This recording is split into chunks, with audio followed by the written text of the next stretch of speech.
Well, I'm back again here, and this is a new video that's a continuation of my Lesharo things that I'm doing right now.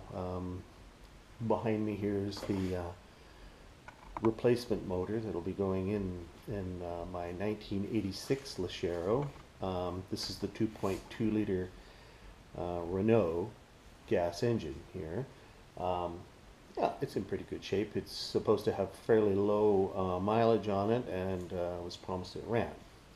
So, anyways, as I work on getting ready to do exchange motors, start disconnecting things from the actual vehicle and whatnot. And of course, now this motor's now on an engine stand here, just the motor, no transmission or anything. So now I can give it a bit of a bath and change a few gaskets and stuff. I'm even thinking of changing the main seal in the rear and stuff, just because I don't want to go to all this work and have problems later on. So we'll just be double checking things here. Anyways, it'll get new spark plugs and stuff too. So anyways, there's a few thoughts here. It's like as I'm doing this, I'm realizing, oh man, this is the mid 80s.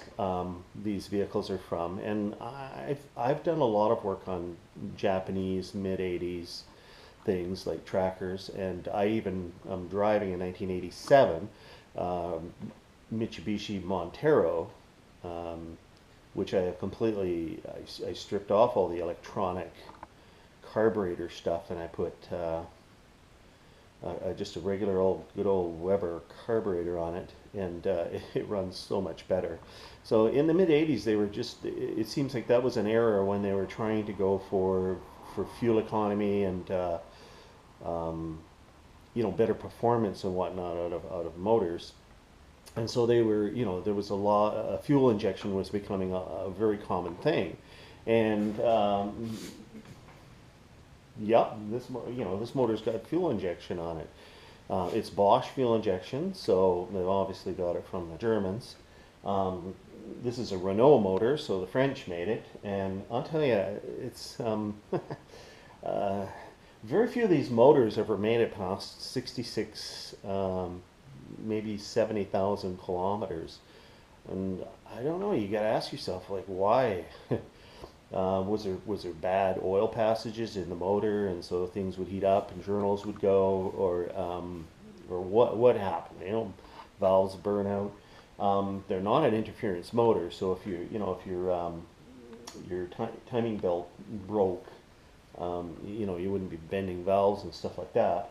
They are aluminum, and they have cast iron cylinder sleeves in them. I mean, they're very typical. Like, the motor is made just the way even the Japanese would make a motor for the most part. So why weren't they going 200,000 kilometers?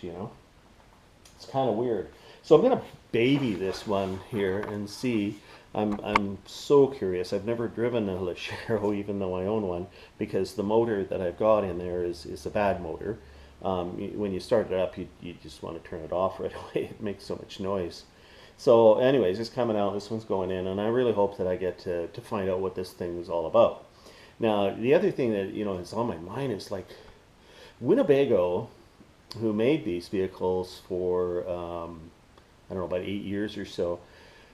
They sat around a board table and they said yup to putting a 2.2 liter motor, that has like 100 horsepower at the most, like pushing 100 horsepower, maybe 100 horsepower, and that's what you find in a little car.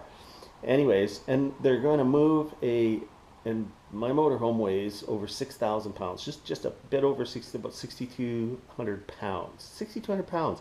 When we have a vehicle here in North America that weighs that much, and I'm telling you, my 3/4 ton pickup, I don't think weighs that much. Maybe it would if I loaded it up. We usually use a V8 motor, right? So even a V6 motor would have been a slight compromise for that, because most cars weigh around 3,000 pounds, I guess. I mean, What were they thinking?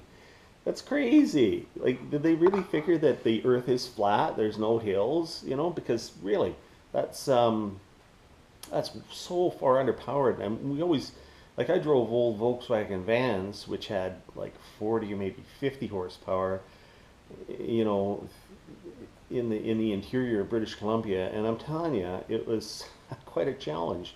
But they all had standard transmissions. This thing here has a 3-speed electronically controlled automatic transmission. So how's it going to do? I mean, it's only got one gear. It can 2 gears. It can gear down, and then what? You could be going like 50 kilometers an hour up a hill. I don't know. Anyways, it'll be interesting to see just how pathetically gutless it really is. A lot of people basically abandon the entire drivetrain out of these things in favor of, say, the drivetrain from an Intrepid or a Buick, you know, like an older 90s Buick front-wheel drive, a V6 though. So the 3.3 liter Chryslers are really popular. The 3.8 liter Buick V6s are popular. So if I find this thing's like dog, then I'm going to be, you know, I'm going to be really disappointed. And then I'm going to start looking for an older Buick with low kilometers on it and think about that maybe. I don't know. I'll have to think. Because I do prefer GM powertrains. Like those Buick 3.8 liter motors, they just went and went and went. And they had pretty good power. Like we drive a Buick with a 3.6 in it, and that thing just flies. But I mean, a lighter car too. Now, Winnebago, they're awesome. Like, you know, there's my owner's manual there. I mean, that company survived when all the other RV companies were folding under or being bought out by the bigger companies and whatnot. Winnebago survives. They still make stuff today. And they made stuff so long ago, right? So long, long time they've been in business. So you think they'd be a little smarter than to say, let's go with that small little tiny motor in there. And French, no less. Like Japanese would have been, you know, at least a little bit better. My brother-in-law had a Toyota motorhome with the Chinook style. I'm sure a lot of you have seen those. And it was a very small little Chinook Omni, and it had the that would be the 2200R motor in it with a standard transmission. And that thing went slow. But it survived. Like he went right across Canada and stuff in that thing, and you know, it was fine. So we'll see. Anyways, we're going to carry on with this. I really want to just keep it all original right now. That's why this motor, which is identical to the one that's in there, is going in there. So I'm sure it's going to be a real challenge to get underneath the Lesharo because they're pretty low to the ground, so I'm going to have to get it up in the air somehow. I don't have a hoist here. I'm not going to take up my nephew's shop with his hoist to do a motor change. I hate working away from home. I've got all my tools here in my workshop. I've got everything I need. It's going to be just a little tricky getting under the vehicle, that's all. Anyways, yeah. So there we go. We'll carry on.